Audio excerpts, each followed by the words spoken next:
வணக்கம். இன்றைய நமது சிறப்பு விருந்தினர் திராவிட முன்னேற்ற கழகத்தினுடைய ஐடி விங் செயலாளரும் செய்தி தொடர்பாளருமான சேலம் தரணிதரன் அவர்கள். சார் வணக்கம். வணக்கம் சார். வணக்கம். பீகார்ல வாக்காளர் உரிமை பேரணி அப்படிங்கிறத 16 நாட்களுக்கு முன்னால ராகுல் காந்தி ஆரம்பிச்சாரு. அது எதிர்பார்த்ததை விட மிகப்பெரிய வெற்றி அது கிடைச்சிருக்கிறதா சொல்றாங்க. போகக்கூடிய இடம் எல்லாமே மக்கள் பெருந்திரளாக ஆயிரக்கணக்காக கூடுறாங்க. இதுல 4 நாளுக்கு முன்னால நம்முடைய முதல்வர் அவர்களும் போய் கலந்துக்கிட்டாங்க. அவருக்கும் மிகப்பெரிய வரவேற்பு அங்க கிடைச்சது. இப்ப அது நிறைவை நோக்கி போயிட்டு இருக்கு சார். எப்படி பாக்குறீங்க? அது மிகப்பெரிய ஹிட் ஆனதுனால மட்டும்தான் ஆர்டிகல் கான்ஸ்டிடியூஷன் அமெண்ட்மென்ட் 103 மோடி அரசு கொண்டு வராங்க டைவர்ட் பண்றதுக்கு. அதனாலதான் இப்ப அவங்களே பாஜக நண்பர்களே சர்வே எல்லாம் நடத்தி அதனால மக்களுக்கு பெருசா பாதிப்பு இல்லை அப்படின்னு சொல்லி அவங்களே இந்த விஷயத்தெல்லாம் நிறைய விஷயத்த ப்ரூவ் பண்ணிருக்காங்க. கண்டிப்பா அது மிகப்பெரிய வரும் தேர்தல்ல அங்க காங்கிரஸ் கூட்டணி அதான் ஆட்சி அமைக்கும். தேஜஸ்வி யாதவ் முதலமைச்சராக தேர்ந்தெடுக்கப்படுவார். இந்த பீகார்ல முன்னெடுத்து இருக்கக்கூடிய இந்த வாக்காளர் உரிமை பேரணி இந்தியா கூட்டணிக்கு மறுபடியும் ஒரு பலத்தை கொடுத்திருக்கிறதாக உணர முடியுது.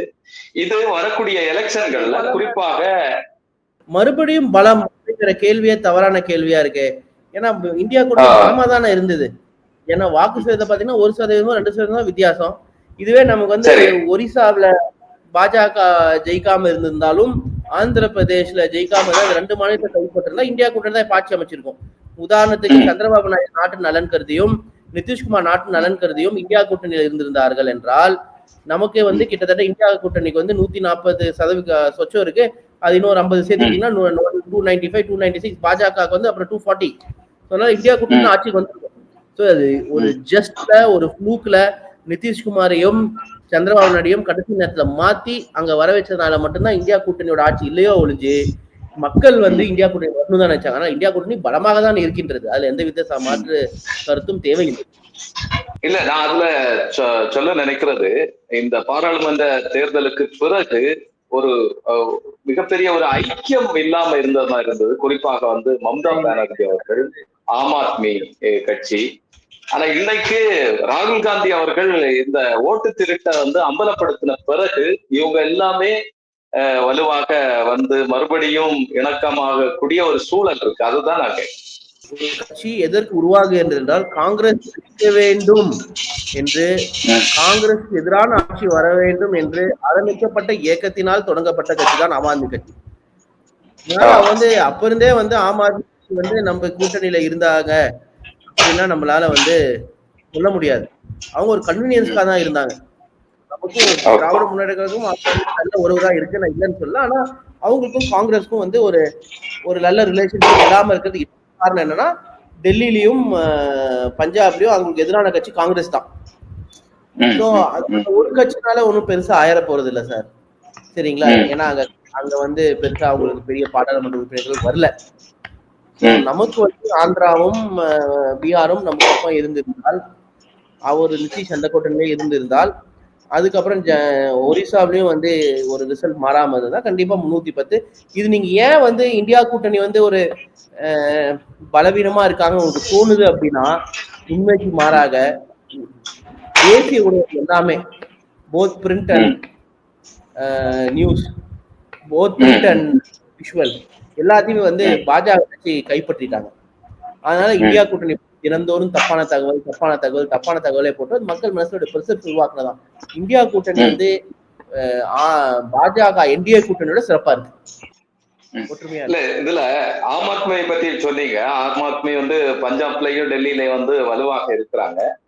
அதே மாதிரியான சிக்கல்கள் கம்யூனிஸ்டுகள்ல இருக்குல்ல சார். இப்போ கேரளத்திலே எதிரெதிர் அணியாக இருக்கக்கூடிய கம்யூனிஸ்டும் காங்கிரஸும் இந்தியா கூட்டணின்னு வரும்போது அவங்க சேர்ந்து செயல்படுறாங்க. கொள்கை கட்சிகள் சரிங்களா, அந்த கொள்கை தான் அவங்களுக்கு முக்கியம். சோ இப்போ அவங்களுக்கு முக்கியமான விஷயம் இந்தியாவை காப்பாற்றணும். எப்படி ஒரு ஆங்கிலேயர் எடுத்து ஒரு போரை நடத்தினாங்களோ காங்கிரஸ் கட்சி, அதே மாதிரி ஒரு போர் பாஜக எடுத்து நடத்த வேண்டிய சூழ்நிலை வந்துருச்சு. அதே மாதிரி கம்யூனிஸ்டுகளும் இந்த நாட்டில் இருக்கிற நிறைய கோட்பாடுகளை மதிக்கிறவங்க. இந்த பாஜக வந்தால் என்ன ஆகுங்கிறது அவங்களுக்கு எல்லாம் தெரியும். அதே மாதிரி 2004 இருந்து 9 வரைக்கும் கம்யூனிஸ்ட் கட்சியும் காங்கிரஸும் ஒரே கூட்டணியில தான் இருந்தாங்க. சரிங்களா? அப்ப கம்யூனிஸ்ட் தான் வெஸ்ட் பெங்கால் ஆட்சியில் இருந்தாங்க. மெயின் எதிர்க்கட்சி வெஸ்ட் பெங்காலும் காங்கிரஸ் தான். ஆனாலும் இருந்தாங்க. நாட்டு நலன் கருதி.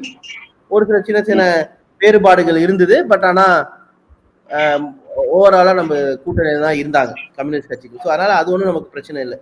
அது லோக்கல் காங்கிரஸ்க்கும் லோக்கல் கம்யூனிஸ்ட் நடக்கிற விஷயம்.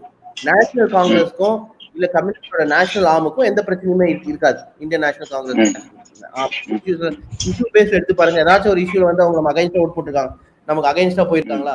நாடு ஒரு தேர்தல், new education policy, physical federalism, எண்ணற்ற விஷயங்கள், அப்ரிகேஷன் ஆஃப் ஆர்டிகல் 370, ஆளுநர்களோட உரிமை மீறல், இப்போ வந்து இருக்கிற கான்ஸ்டிடியூஷன் 103, எஸ்ஐஆர், எல்லா விஷயத்துலயுமே கம்யூனிஸ்ட் வந்து இந்தியா கூட்டணியோட ஸ்ட்ராங்கஸ்ட் சப்போர்ட்டரா தான் இருக்காங்க. லோக்கல்ல கேரளால உங்களுக்கு லோக்கல் இஷ்யூஸ் இதெல்லாம் மாநிலம் வருமோ அவங்க ரெண்டு பேரும் அதை மக்கள்கிட்ட எடுத்துட்டு போவாங்க. அதான் ஜனநாயகம். Okay sir. இப்போ தமிழக முதல்வர் அவர்கள் பீகார்ல அந்த ஓட்டு உரிமை யாத்திரையில கலந்துக்கிட்டாங்க. அங்கிருந்து தமிழகத்துல வந்த பிறகு நம்மளும் கவனமாக இருக்கணும் அப்படிங்கிற ஒரு விஷயத்த அவர் பேசியிருக்கிறாரு. இங்கேயும் அந்த ஓட்டு திருட்டு நடைபெறுவதற்கான வாய்ப்பு இருக்கா? எல்லா இடத்துலயும் ஓட்டு திருட்டுக்கான வாய்ப்பு இருக்கு.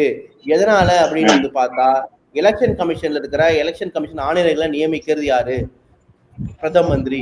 ஏன்னா முதல்ல வந்து பிரதம மந்திரி, சீஃப் ஜஸ்டிஸ் ஆஃப் இந்தியா, அப்புறம் எதிர்கட்சி தலைவர் 3 பேர் இருப்பாங்க. அதனால பிரதம மந்திரி பாஜக ஒரு ஓட்டு தான். இப்போ வந்து பாஜகவே வந்து சட்டமன்றத்துல ஒரு சட்டத்தை ஏற்றி அது என்ன கொண்டிருக்காங்கன்னா, சீஃப் ஜஸ்டிஸ் பதிலா வந்து மோடியோட அமைச்சர் ஒருத்தர் இருக்கலான்னு. அப்படின்னா என்ன? மோடிக்கு 2 ஓட்டு, எதிர்கட்சிக்கு 1 ஓட்டு. மோடி சொல்றதுதான் தேர்தல் ஆணையர். அப்படின்னா தேர்தல் ஆணையர் நடத்தது யாரு? மோடியோட ஆளு.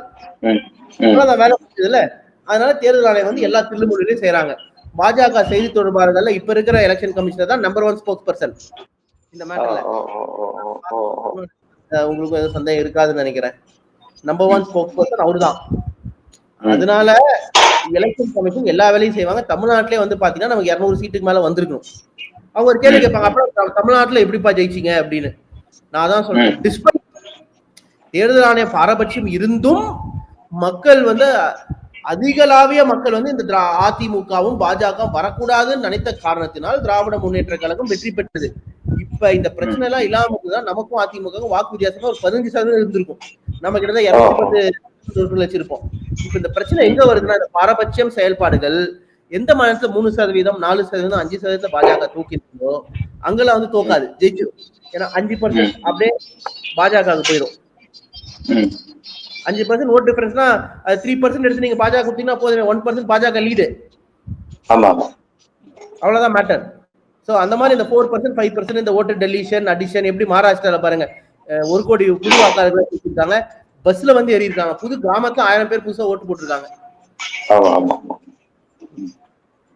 அதெல்லாம் வந்து மிக தவறான செயல், ஜனநாயகத்துக்கு மிக மிக தவறான செயல்.